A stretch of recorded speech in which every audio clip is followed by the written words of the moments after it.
Good morning, good afternoon, and good evening to wherever you may be. Welcome back to the Rainbow Pitch League Season 3.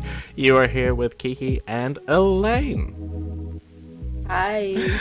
It's good to be back. We're here for some Round 5 action. After a little leave of absence between both of us being away here and there, we are finally back as the Dream Team, back together as the duo, the cutest podcast in all of Wraith.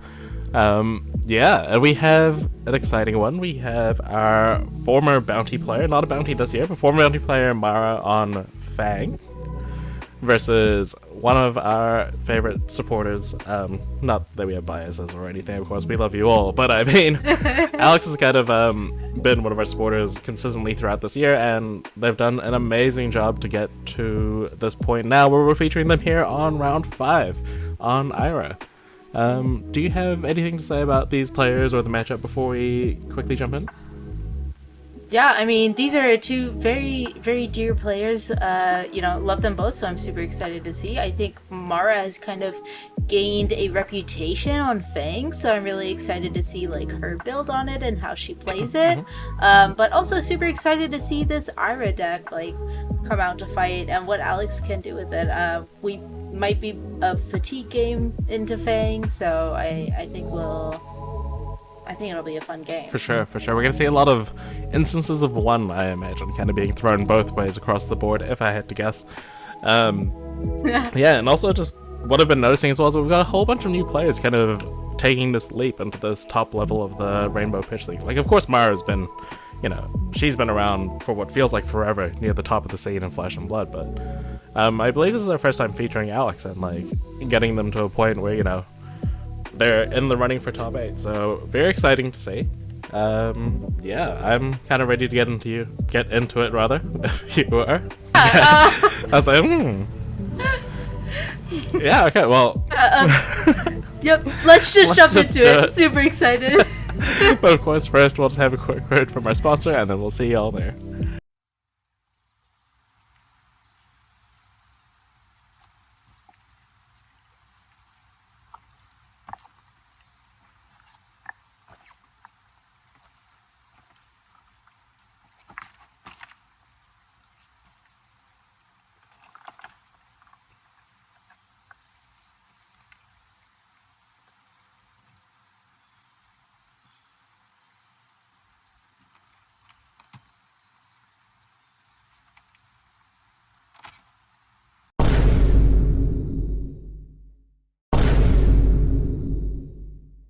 And we are back here with Round 5 action. We have Mara on the left playing Fang with a beautiful cold foil Marvel, and then on the right we have Alex playing Ira with some fancy border thing I've not seen. Very beautiful, very colorful. Actually, the whole thing is.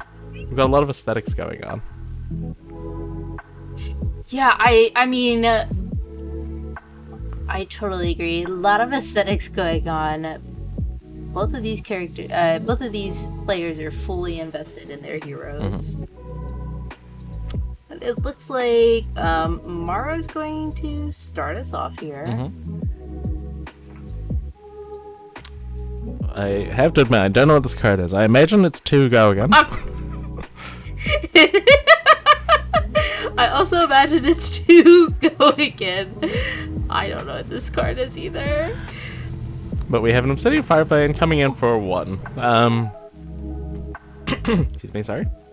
This is the first turn of the game, of course, so blocking is possible, but like, for 1 isn't so much. I believe we're getting a bonus here to give the Firevane go again mainly.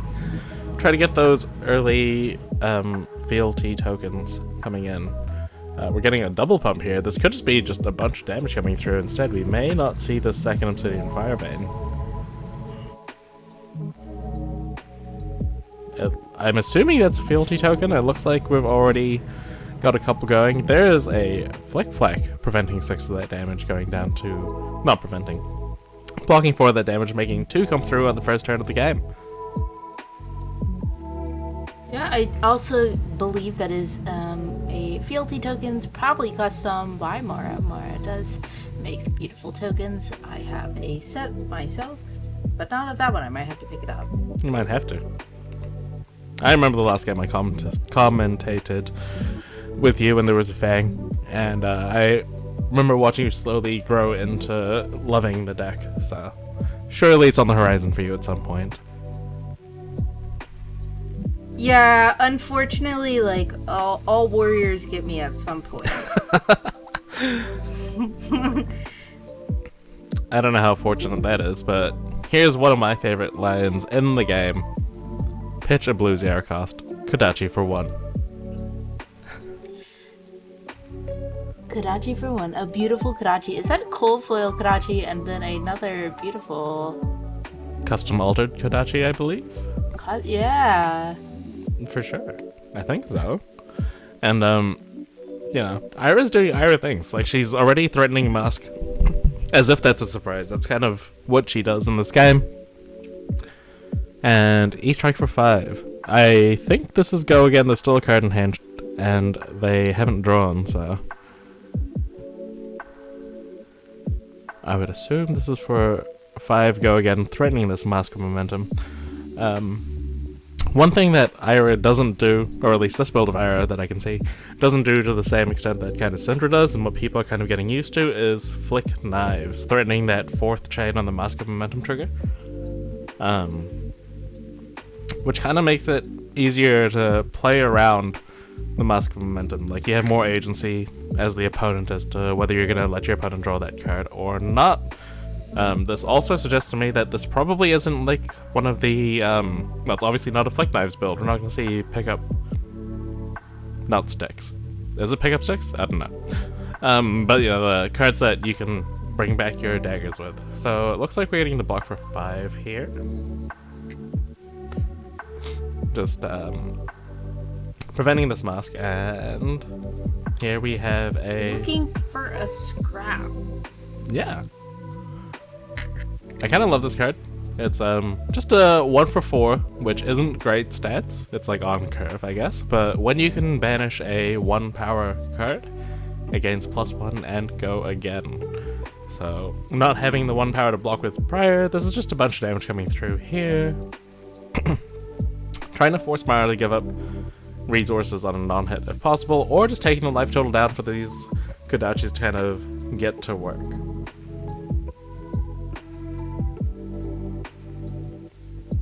Yeah, it doesn't look like you scrapped a card. It's just seems like Mara's okay with taking the 4 here, going to 33, 2 cards in hand. I mean, Mara on turn 0 made 2 fealty tokens, which Fang needs 3 to kind of turn on his hero ability and start snowballing. So I'd imagine at this point in the game, Mara's just going to push to try and turn on a fealty token, and Alex is gonna do their best to delay that as long as possible.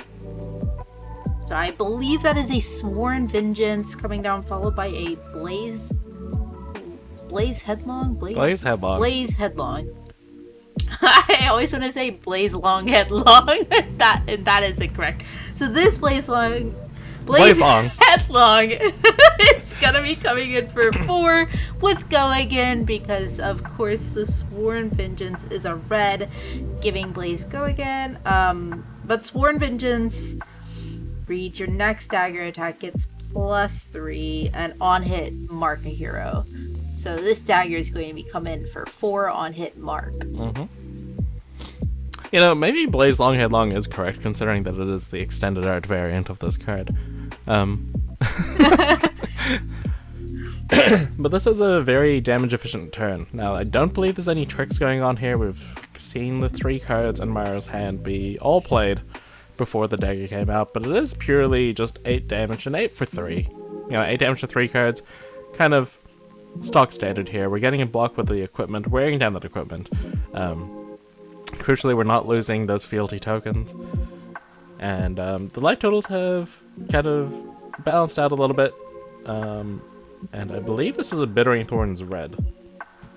So 4 damage on hit. The next attack is going to get +1. The next attack, this combat chain. Really pairing well with the Ira ability, or providing a breakpoint here, providing a breakpoint on this Command and Conquer for 8. But there's no arsenal to worry about, so yeah, we're kind of in Ira gaming. This is I mean, this is still 8 damage. Yeah, for sure. Mara already at 29 life. This would put her down to 21 life. But it looks like she's just gonna take it. The vanilla damage and hold on to her hand here. You know, Alex saw like Mara's 3-card 8 and was like, I can do better. I can do 3-card 12. How do you feel about that? Oh, goodness. There's just a large cat currently in the way. You can't see it. But, I can't see anything. Okay, I'm back. Another sword vengeance coming down. Or is this not a sword vengeance? Oath of I think loyalty. this is an oath of loyalty, yeah. Oath of loyalty. So we're getting that all draconic turn this turn. 0 cost 4 go again with 3 block. Well above rate. But you were locked into draconic. Cinder players are very familiar with this. So it's the kind of card you're confident you're going to be able to go wide with draconic if you're playing it on the turn, obviously. So we have 4 damage coming through. Go again. 3 cards still available because Mara didn't block.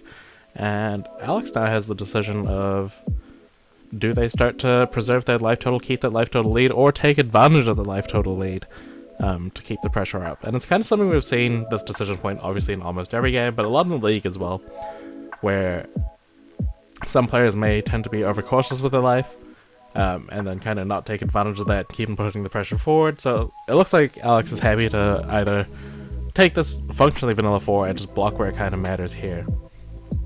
So Bittering Thorns defending for 2 on this dagger for 1, quote unquote. Yeah. Is this a Long Whisker loyalty? Yes, that is. I was trying to remember the name of it. The Long Whisker loyalty. For each draconic chain link you control, choose 1. So I believe Mara will be able to choose 2 options here. You're either giving this target dagger +2, which looks like that's that's one of the choices. Attacking with the dagger an additional time, or on hit mark your opponent. It looks like it was +2 and mark, and not swinging with the second obsidian fireblade. Kind of suggests that for sure.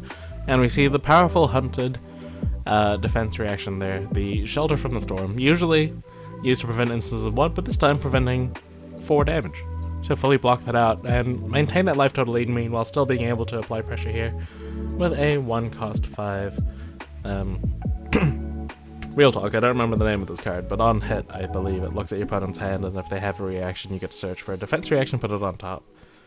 But it looks like it's not going to hit. We're getting 3 cards defending here in front of this, making sure that Alex isn't able to search for an all-important defense reaction to kind of stifle the warrior player. As defense I believe that Mara is just showing. Oh, it hit.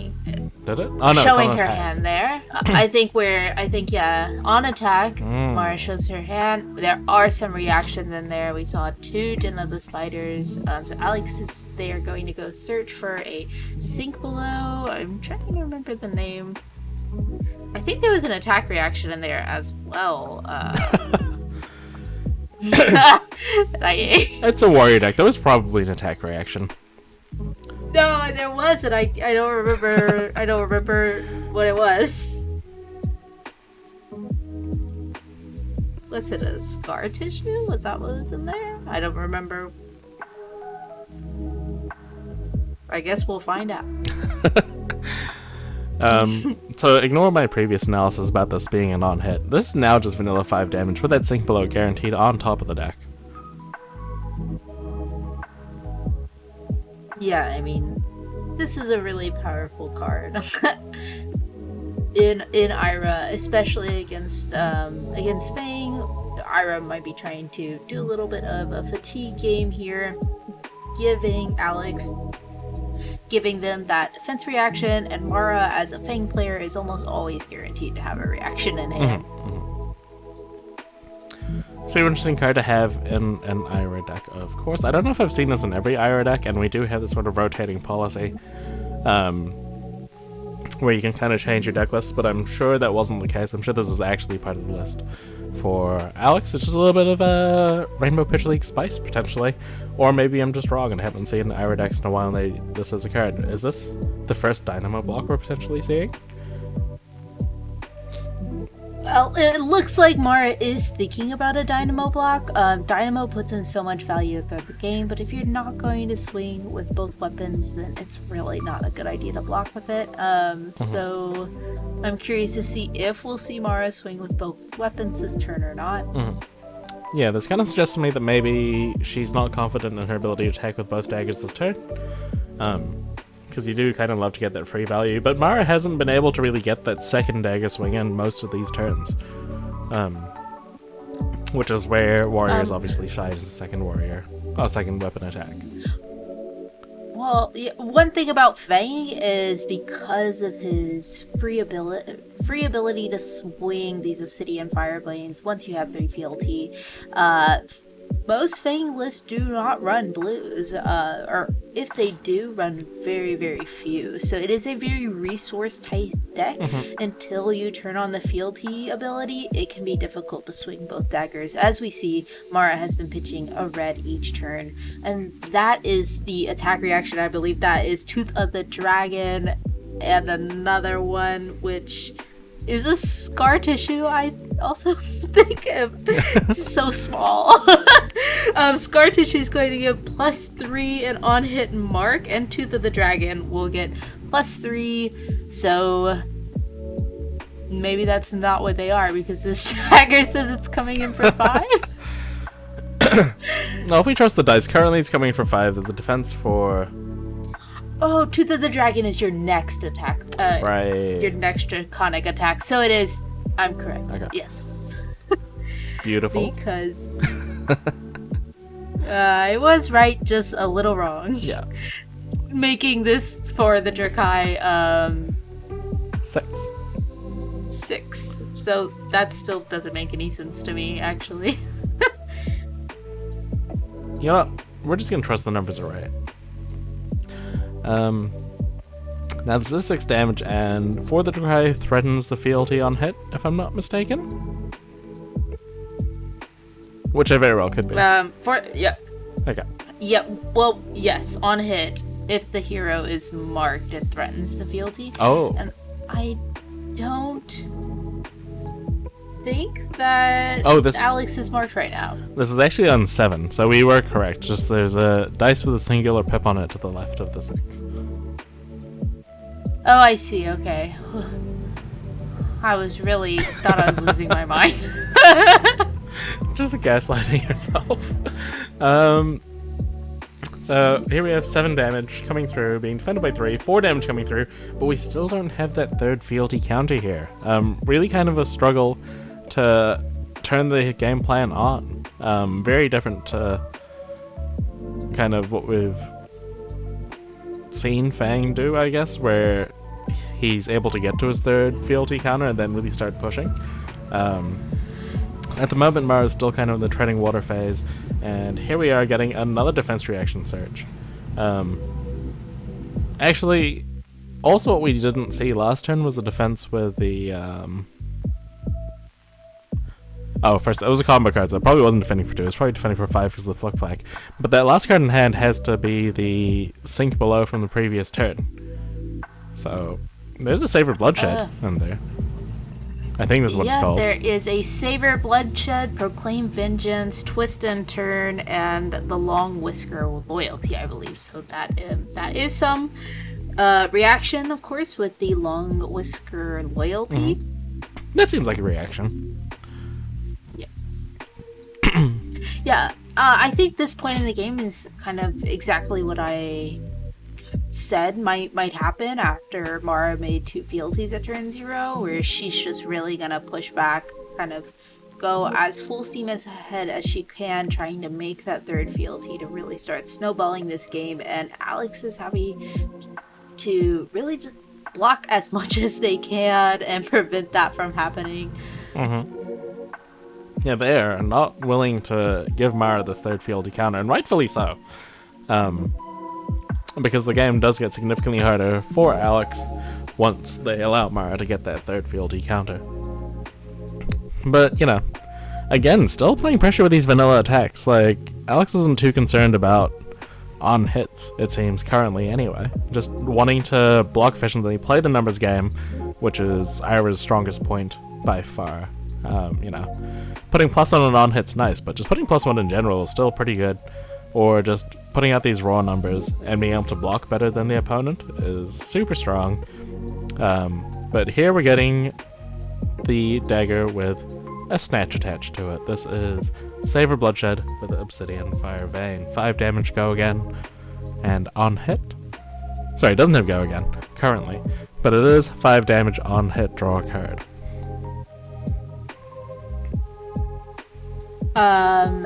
On hit, draw a card if Alex is marked on the hit, I believe. Oh. I'm used to playing this card, or playing against this card, like with Arachnes, where they're always marking me, so I just always assume it's turned on. In this case, it's just damage. It's just damage. Currently, unless, Mara does have the long whisker loyalty. True. Which could mark a hero on hit. It's another thing I want to say about Alex being able to just throw this 5 damage every single turn. 5 damage throwing it back might not seem like a lot, but you can see they've done a significant job. Like, they've chipped Mara's life down significantly. They have a 10 life lead against her currently, and they also have been able to fetch defense reactions and have all the information on exactly how to stop Mara from getting that third fealty. So this is honestly a really efficient game plan in terms of stopping Fang. These draconic heroes that deal with daggers and things and fire. But we're not getting the long whisker loyalty here. Instead, we're getting this. Oh, Proclaim Vengeance, which automatically marks target opposing hero. So that is just going to mark Alex, making the on hit from Savor Bloodshed, turning that on. And it also means that it gives the damage bonus to the Obsidian Fire Vein. But of course, we do know of this shelter from the storm in hand, and the Sink Below an Arsenal as well. Alex still making sure that they're not getting hit this turn, but they are marked now, so they do have to consider that. And also we see something on Mara's side that we basically haven't seen all game, which is a floating resource. Yeah, that is very true. This also means that now that Alex is marked, they have to be very aware that any point of damage they take from here on out is that third fealty for Mara off of Fang's ability. And Mara doing a great job there just to force the defense reaction really inefficiently there, using it on a long whisker loyalty, giving +2, so now they've overcommitted the block on the first attack. The second dagger is coming in for 1, and now Alex has to give up an entirely new card or the tunic or mask to prevent this from hitting and giving Mara that third fealty counter. So Mara, despite knowing that Alex has all the answers, doing a great job to kind of force Alex to use all of their equipment and defense reactions to make future turns harder for them to defend out. Yeah, and we did see the tunic block there, signifying that Alex, valued denying Mara that third fealty token more than they valued having that extra resource every 3 turns, which is important. Yeah. Ira doesn't necessarily play the fastest game, likes to play off numbers, so the game definitely can potentially drag out, and again, not having that one resource may affect their ability to continue applying pressure later on. But for the meantime, we're seeing Ira gaming. 1 and 2 pitcher blue, and maybe we're closing with an attack, maybe we're arsenaling a defense reaction. And we have Censor, 5 damage coming through. And this one has an on hit, name a card your opponent can't play or pitch it. A card that really rewards you for knowing the format, knowing your opponent's deck, and knowing what you can lose to. So Mara now has to make the decision of whether she thinks Alex knows what's going on enough to stifle her plan, or if maybe Mara's hoping that they don't know what's going on in regards to how the next turn's gonna play out. We're not in cycle at the moment, I believe. So it's not like Alex could have any sort of exact idea of what's in Mara's head, but they may have a general idea of what's left in the deck. So a lot of decision points here for Mara, and Alex just gets to sit there and watch their opponent struggle with this decision. Yeah, this is a bit of a tough decision for Mara, so I imagine we might see her think a little while on blocks. We are kind of running low on equipment block as well, so the dynamos are going down, committing equipment block. This kind of signifies we'll see 2 weapon swings from Mara, or Mara's at least hoping we'll see 2 weapon swings. Another thing I think about the Tunic block that is important to mention is that playing a deck like Ira, you do have a lot of 0-cost blues in the deck because Alex is running the Kodachi build specifically. So popping Tunic for a resource does not give your Kodachis go again. And I think that's important to note also for the decision because, life totals are still high. We do expect this game to go on for a bit longer, but maybe blocking Tunic was justified also for that reason. We have this is my favorite. This is why I love this is exactly why I love Warrior. It's just one. It's just 1 damage. Is it just 1? I feel like you're lying to me. I don't feel like this is just 1. No, you have 2 cards in hand. This isn't just 1. Oh, we are getting the Mask of Momentum block this early. Alex noting maybe that Mara's not... Oh, maybe we're not getting the mouse block this early. But definitely consideration there kind of shows Alex's position in this game, noting that Mara kind of has been playing this game quite defensively, and Alex also having to block a lot this game, kind of meaning that this mask hasn't actually been threatened all that much since like the first few turns.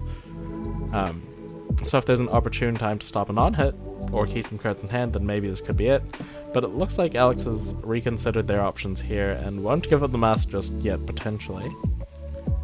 Noting that any sort of damage pump will go over the mask anyway. So if you're blocking with mask here, they're hoping that the draconic reaction or instant doesn't actually give a damage bonus, which would only bring up the dagger to 2. So interesting mind games here going on, whether intentional or not.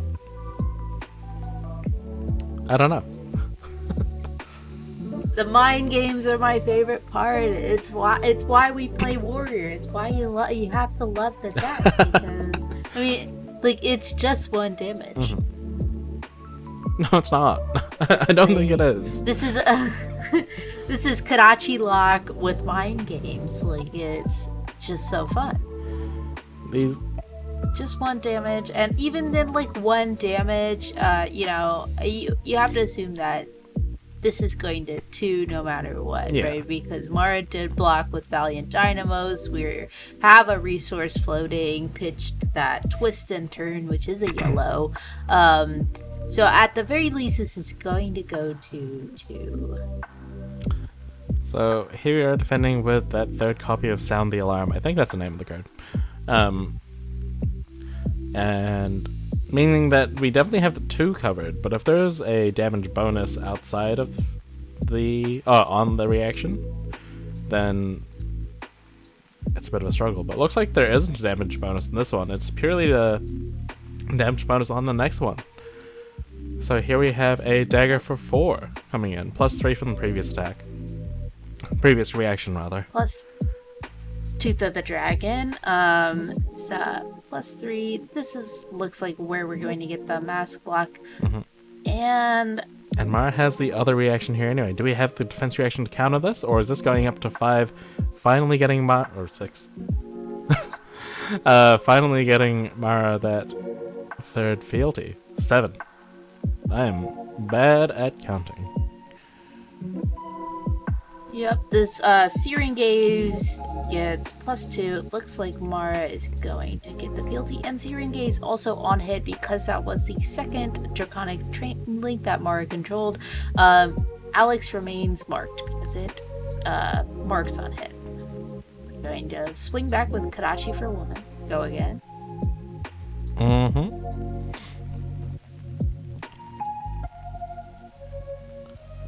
So now Mara's ability to catch up, but this is the best card Alex could have had here, and you can see why they were hesitant to kind of block in the previous turn.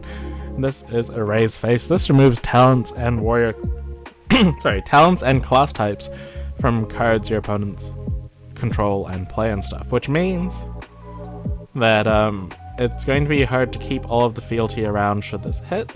Now you can do some fancy things. It doesn't stop things from gaining class types or talent types. So you can actually crack a fealty to give something draconic, I believe, and then keep the remaining fealties, but you will have to give up one anyway, regardless.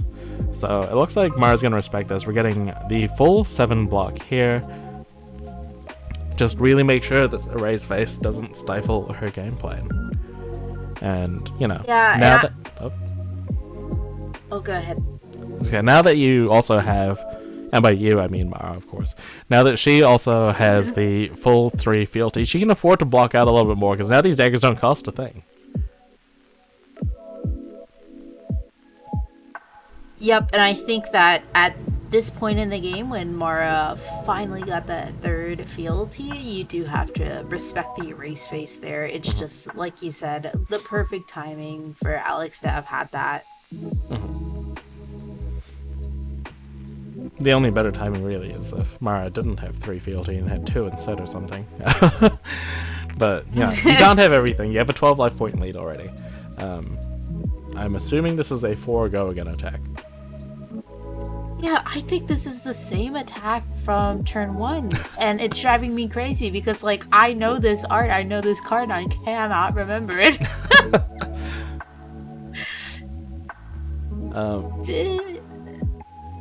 4th fealty. So now that we have this 4th fealty, we can now use it on the generic reactions in the deck to turn on the Obsidian Fire Vein as well, kind of keep the pressure going on that way, if needed. But it's not. For now, we're just going to keep on building up this fealty. We're coming in for 4. And now these numbers are getting kind of big. That all you got kind of unfortunately timed here. I don't think this was in response. Oh. Maybe it was in response to the reaction, actually. If it was in response to the reaction, I think you draw the card still. Maybe I'm wrong. And we're getting a defend for 3 here with the blue combo card. Again, classic Ira gameplay there. Leaving Alex with 2 cards. Wow, classic gameplay here. It's a 2-card 7. This is Enlightened Strike with a mode being +2. We are threatening 7 of Mara's life. Remaining 12 life. Oh, I was expecting a percentage there. Yeah, I feel like I let the team down. What is it like? Golly. 8.5-ish times 7 roughly? 56. It's like roughly 60%. Yeah, we'll go with roughly 60% and then... Don't mind me. Roughly 60% is enough that you have to be a little concerned about it. Looks like we are going to get the loyalty block on that, and... My numbers were slightly off, sorry. It's 58.34. It's okay, I forgive you. Thanks. But we are getting 2 cards being blocked here, and as we see, yeah, Mara can afford to kind of defend with these cards now, because she's still able to attack with daggers for no resources. She's got resources for days, and we've now got the Oath of Loyalty. Coming back in, 4 damage with go again. Really starting to turn the corner and apply the pressure back. Alex hasn't been able to really keep an arsenal these last couple turns because they're being forced to block with 2 cards. But if there's a card to block a 4 go again, it is Sink Below. A tale as old as time itself. I grew up on Sync Below blocking 4 powers, actually. You know, when I was a wee little child. Yeah, I. Mara's also doing a really good job to kind of close this life total gap a little bit. Alex, I think it's been had at least a 10 life lead, and we're starting to see that dwindle down. As both players are below.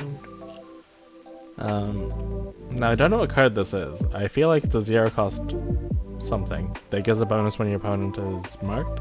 And Mara having to use on the field there to make it draconic, but I believe she threatened 9 damage that turn across 2 cards, which is classic grind gaming. How many times am I going to use the word classic in this game? But we have the Kodachi for 1. And yeah, again, forcing Alex to block with 2 cards while still taking damage. Kind of where you want to be. Oh, what's happening here? So we have... So this tiger, I think, is coming in for 1 off of Ira's ability because nothing else is buffing this tiger. Yep. Is this a flying kick line? Potentially? 2 resources floating, needing this next attack to specifically be the 3rd chain link. I think we might be seeing a flying kick here. A defense for 2 here. There's no mouse trigger, so Kodachi for 1. So maybe not a flying kick line, which looks like maybe we're just trying to apply pressure here. Maybe it's like assault the wound or something, or a tenacity.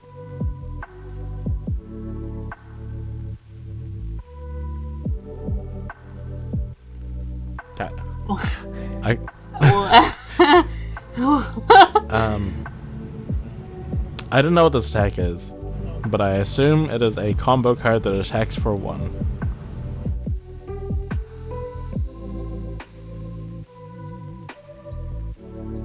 That's what it.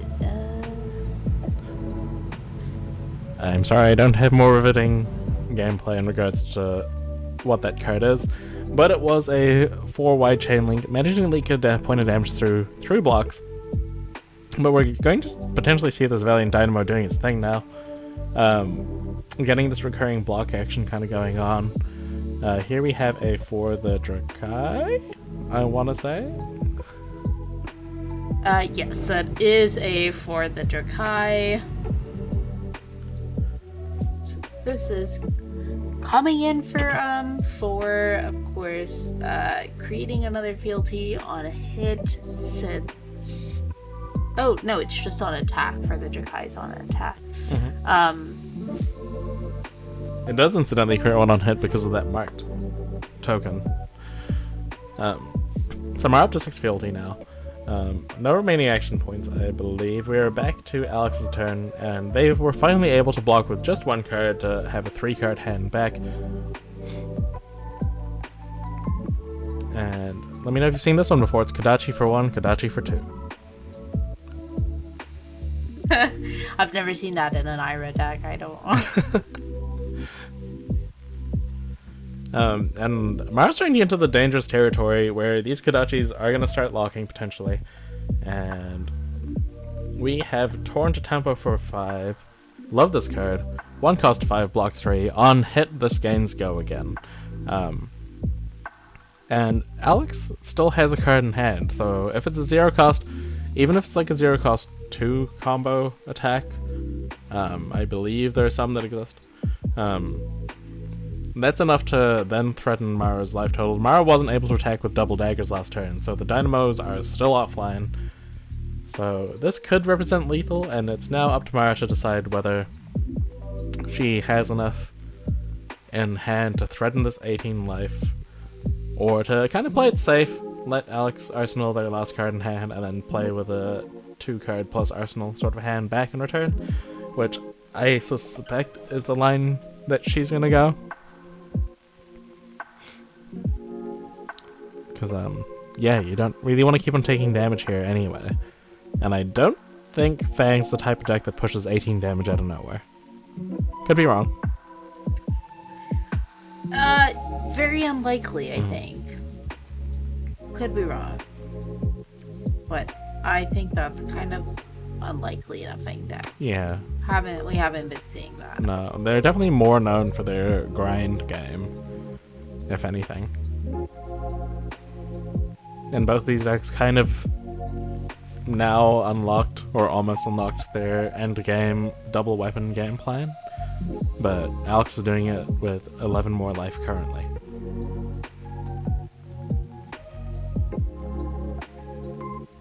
Yeah, 11 more life is a pretty big lead, but with 6 fealty, I think that Mara,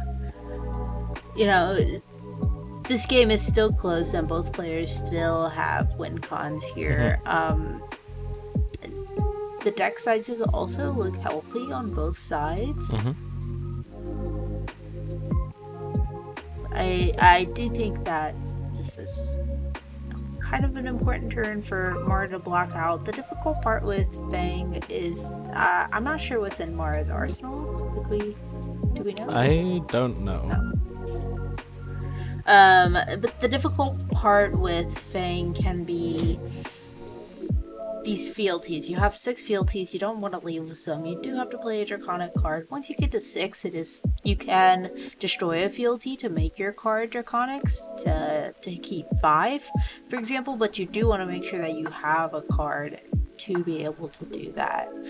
So depending on what the card in arsenal is, Mara could throw her whole hand at this and save some life and still be able to keep her fealties next turn, but it's a little bit hard to say. It's definitely something she needs to be thinking about. Is you also want to be applying enough pressure for Alex. I think this late in the game,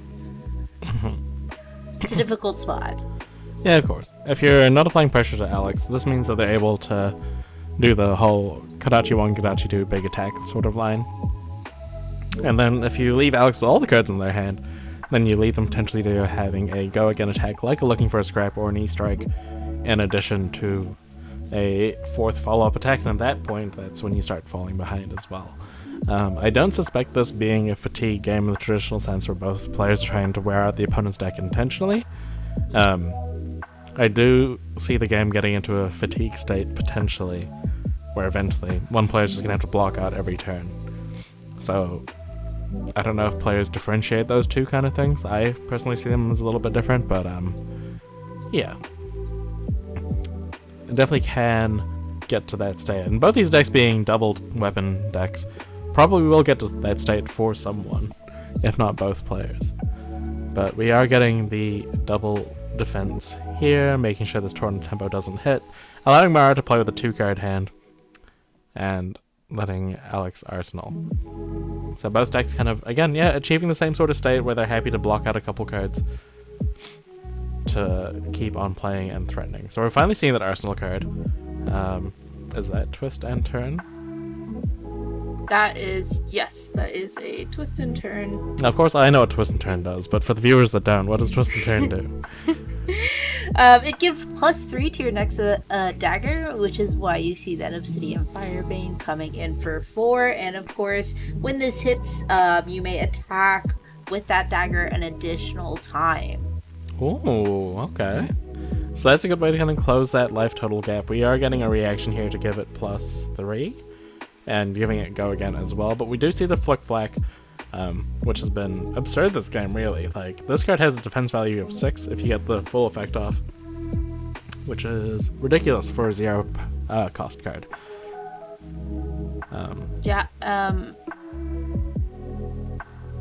For the Hunted too, a very powerful card. I think it's the first one that we've seen played.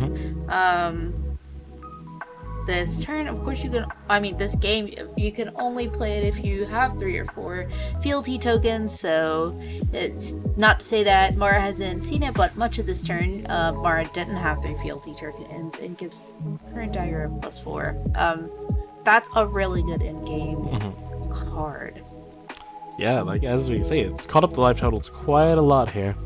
We're getting a defense 4/5 with this Rushing River on the second dagger, which Mara's happy to just, like, not try to fight over. Crucially, she did attack with a double dagger there, which means the Dynamos is back online. Life total's brought down to 6. Rather, the difference brought down to 6. Much more manageable, but Alex was able to keep 2 cards plus Arsenal. So we're getting more Kodachi action. Yeah, these Kodachis, when your life gets low, just start to become very difficult to deal with. The first one, Mara's just going to take 1 damage. You know, being able to pocket a card for Mara could be really good. Come back with a really big turn here is probably what she wants to do, but we'll see if Alex allows her to do that. I think we've only seen 1 Command and Conquer from Alex this game, which is huge for them because that's the kind of card that's going to tilt the game entirely in your favor. Same with the Raised Face, actually. Raised Face also does the same kind of thing. We were talking about it before, how it kind of shuts off Mara's ability to play the game. Not entirely, but by quite a lot, so you can again take the gamble, take partial damage, and then be forced to use your fealties to play your game plan. Or we could defend with Dynamo and 2 cards and kind of undo the Kodachi lock a little bit with this Dynamo, and then play with a 3-card hand back. So this is mid-range gaming at its finest. We're throwing roughly 2 cards at our opponent's offense and then 2 cards roughly at our opponent's defense. Oh, this hits. Yeah, it does hit for 1, so Mara's face is erased. But, you know, as we talked about with Fang, like, last time I think we saw the erased face come down was right when Mara had made that 3rd fealty, if I remember correctly. Which means, like, she didn't have the room in her fealty tokens to sacrifice 1 to get around that erased face, but here she does. We might see that happen. Yeah. Making her next card draconic, getting around the race face. Yeah.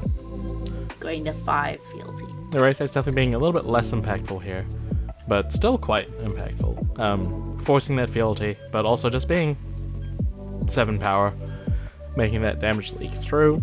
And that's kind of the downside of draconic decks, is that they do have a lot of 2 defense cards, so they can't always cleanly block some attacks. Is that all you got? One of my favorite cards to be in my opponent. Unfortunately, it won't get the draw, I think. And there's a Warmong's Diplomacy, a perfectly fine 3 block in this matchup. You're not really playing it for the front half of that card. Proclaim Vengeance going to Mark Alex. Choosing not to make it draconic, because there's no need to. You've already played the draconic card there, and you're not intending on doing much else. It's kind of getting it out of the hand, I guess, being a poor defensive card. That mark token is spooky. That mark token is spooky. I kind of like it. I think looking like we might just throw the Valiant Dynamos in front of this one. Valiant Dynamos puts in so much work. Oh, and there we go. There is a Command and Conquer. Super efficient turns from Alex. Both these past 2. Alex seeing the Dynamo being blocked on the first attack and was like, gladly. Now I'm gonna hit you with a breakpoint on the second attack. And Mara choosing to respect both her life total and her arsenal, giving 3 cards to that Command and Conquer, taking 0 damage in the meantime, but most likely... Oh no, I'm lying. She's still able to attack with 2 daggers. She doesn't need actual resources, she has fealty tokens. As long as she's got a draconic card in hand, she is good to attack. Or an arsenal. She did defend and protect that arsenal as well, so that could be the option. Either I'd be surprised if this was the only attack this turn. And here we go. There is the one that gives +3 to your next attack. Tooth of the Dragon, yeah. Yes. Yeah. That was a pop quiz for our viewers. Because I obviously knew what the card was. And of course, followed by a Searing Gaze, giving this another. This should give +3. One from the Searing Gaze and one from Obsidian Fire Vein, making this 7. Oh, I see the second dice now. Yeah, so this is 7. Alex will take 3 and go to 8. And Mara gets back that fealty that she had to spend last turn. And again, despite only having access to 2 cards there, like the weapons costing 0 resources, they being a 0 pitch turn, while still bringing the life totals down closer, like really shows like the tenacity and capability of this Fang deck to grind the game out at the end. Like usually, Command and Conquer for 7 is pretty backbreaking when your opponent has to block with 3 cards, but Mara took 0 damage and was able to apply pressure back. This is another great way to apply pressure though. This is looking for a scrap. The scrap was found, and this is coming in for a 6 go again, with 1 resource and a card in arsenal still available to Alex. Yeah, and this is allowing Alex to go have a turn that goes a little wide, which when your opponent is at 5 life is just really dangerous. Especially again, Ira with these Kodachis every single turn with one card. Alex is basically guaranteed for the rest of the game to be able to come in for 1 and then 2, 3 life. So 5 is a bit of a dangerous place to be this late in the game, and this is going to be a wide turn. 100%. Gonna be a wide turn, and also presenting 120% of Mara's life total.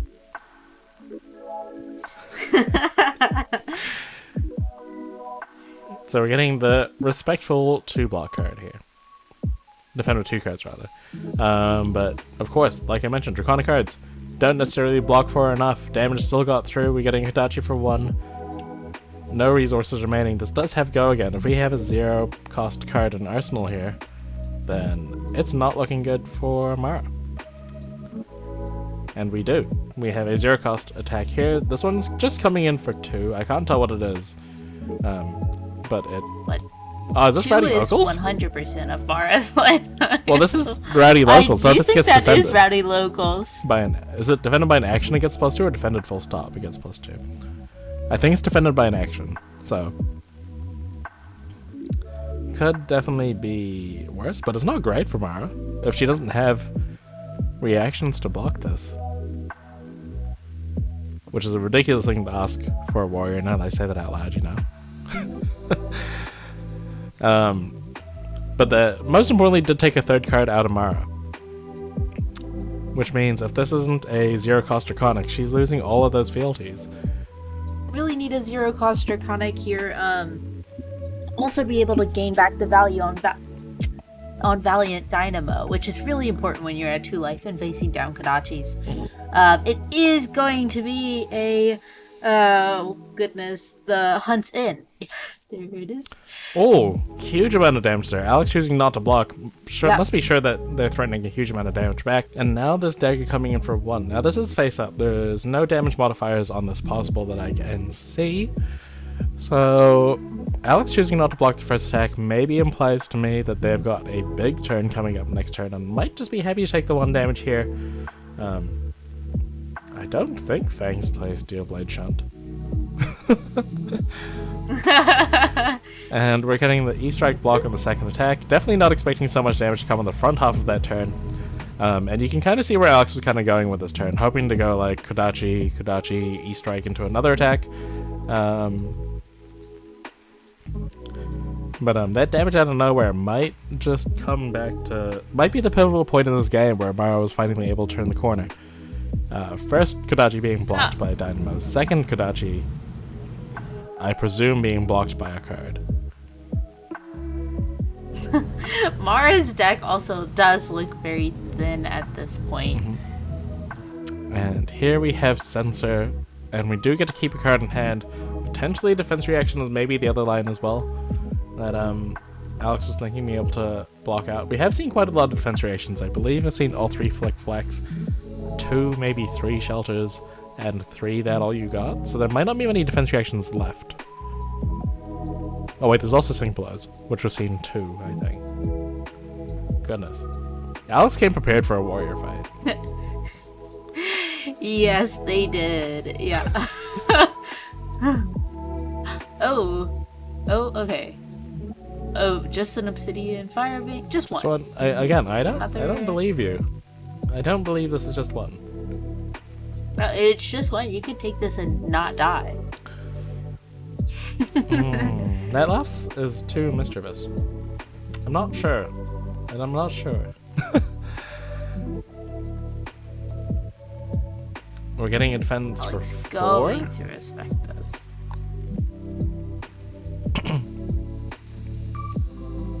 And Mara being a bit tricky there, just giving it +1 and go again, creating another fealty token. We're at 8 fealty tokens. She is super loyal to Volcor. I mean, we already knew that about her, but you know, like, she's got 8 fealty now. And Alex being slightly punished for the overblock on the first attack. Granted, one of the blocks was like dual threat, which is kind of difficult to play without the like piece going forward, so blocking that card seems totally reasonable there, but you just had to respect the damage there. And we are getting a third block here as well. So it kind of looks like we're maybe at the point of the game where players are giving up 3 cards per turn and coming back with these small chip things. But of course, Valiant Dynamo is really proving its point here, its value, like have been talking about the entire game. Super good at just stifling this first Kodachi from doing anything. Kodachi for 2.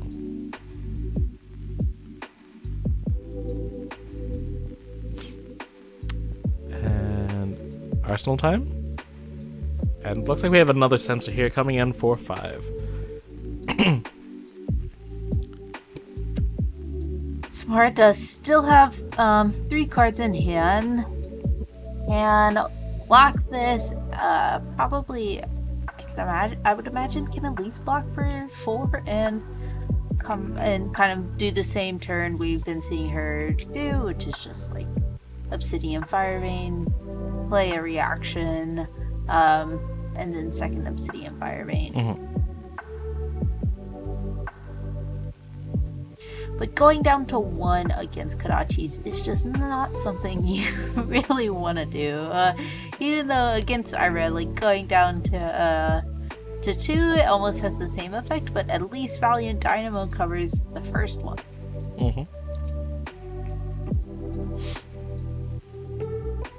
It does put Alex at an interesting position, I think, or this board state does rather, where Alex really has to find a point where they can disrespect Mara functionally and just say, hey, you don't have more than +1 on this first dagger. I'm going to give you 1 card. And if Alex can correctly predict that timing, that's going to put them super far ahead. But in the meantime, Mara's 1-card hands are more powerful than Alex's. Alex's 1-card hand is Kodachi, which is 1 and 2. The 1 being nullified by the Dynamos means that it's a 1-card block. Whereas Mara's 1-card hand is potentially 4 and 1, which is asking a lot more of Alex. Yeah, that's a really good point. Look like Mara is having a bit of difficulty deciding with what to block here now. I mean, this game, these last few turns are like pivotal turns. This game, we have seen both Mara and Alex really fight to get to this point. This has been a grind game indeed. And there we go, there's the 2-card block, no damage being dealt. The difference between 1 and 2, funnily enough, not being as big because of the Valiant Dynamos always stopping that 1 damage. Not insignificant, but not as important as it would be for a non-warrior, non-dynamo wearing hero. But, you know, as Elaine would like to tell you, this is just 1 damage. Don't worry about it. It is just 1 damage. It can't hurt you. Not relevant to the game at all, but I'm so jealous of your blanket right now. I'm so cold. Oh, I know. I'm cold and I'm fighting off cats, and I just, you know. Just a little bit of peek into our lives for our dear watchers, viewers. It really is much more difficult to commentate when I'm like constantly fighting off my cats. You don't get to see it, but Kiki It's true. does. It's true. Speaking of fighting off, Alex is trying to fight off this dagger barrage of 1 damage. Yeah, they are most likely doing exactly what you were talking about during the last turn. Like the board save position that this kind of puts them in is, do they commit more than 1 card here?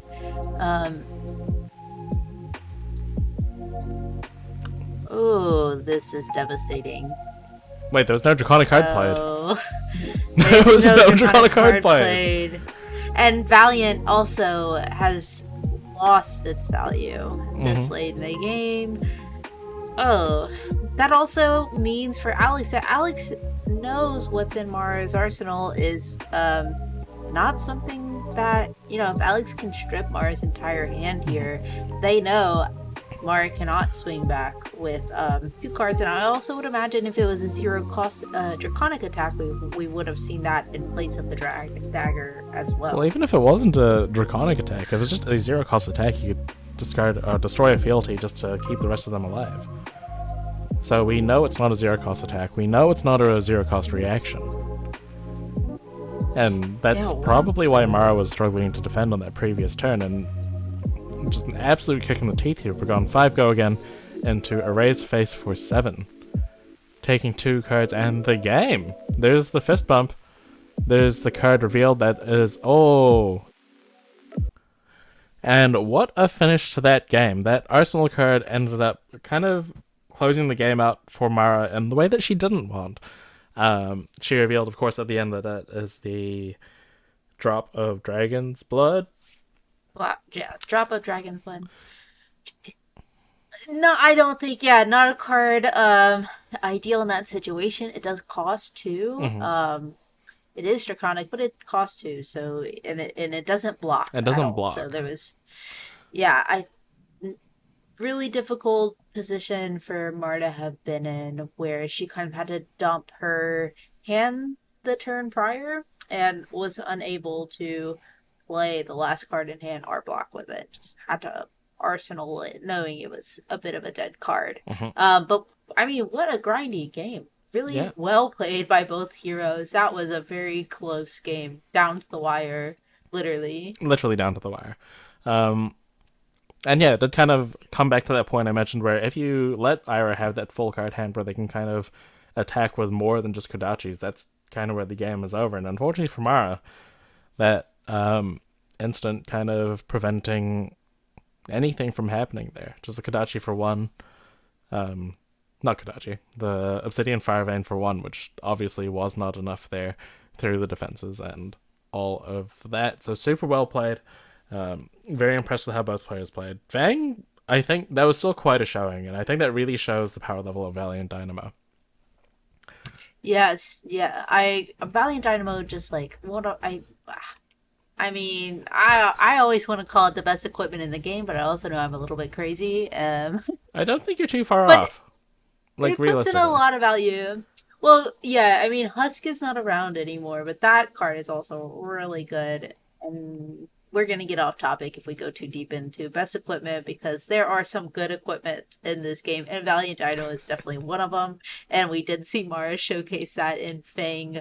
But yeah, ultimately, I think Mara had a really good start, and then we kind of saw them moving to that transitionary phase of Mara's trying to get that final fealty, and Alex is just pushing it off as long as they can. And then Fang just starts to snowball. We see life totals start to close, and really just efficient hands from both players, honestly. Yeah. Really able to claw it back at the end of the game where Alex chose not to block that first attack, and suddenly that 1 damage was 6. And suddenly their life total went from 8 to 2. And it was all suddenly scary.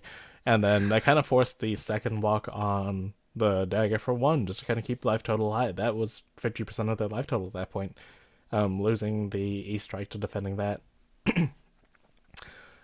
So that sort of like bluff, counterplay, whatever you want to call it, almost bringing the game back into Mara's favor. And arguably the game wasn't Mara's favor until the drop of Dragon's Blood. Yeah. But really well played for both heroes. These were two players that we both were really excited to spotlight this week and wish them the best of luck Of course. for the rest of the week. And as we're getting closer to the end of the league, we do want to quickly note that, like, based on the numbers, I think X1s are how you qualify for top 8 of this event. It's very tight with the number of players we have and number of rounds. Definitely not the same number of rounds as a calling. So X1, every loss matters. Specifically, the second loss matters. Yeah, so I believe these players were undefeated in this round going into it. I think, yeah. Yeah, maybe. Maybe. I mean, we usually pick a top table, so that makes sense. Yeah. But yeah, so congratulations to Alex. Best of luck for them to see if they proceed into the top 8. For Mara, also best of luck. Gonna be much harder for you. And until the next time, we will see you then.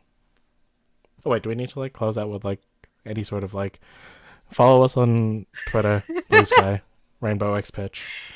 Please do. Yeah. Like and subscribe. Yeah.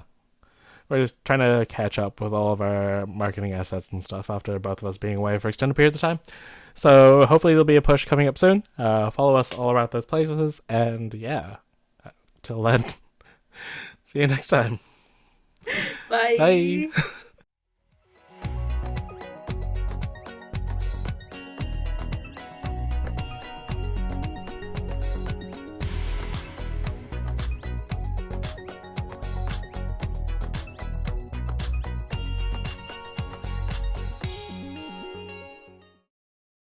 Good morning, good afternoon, and good evening. Welcome to the Rainbow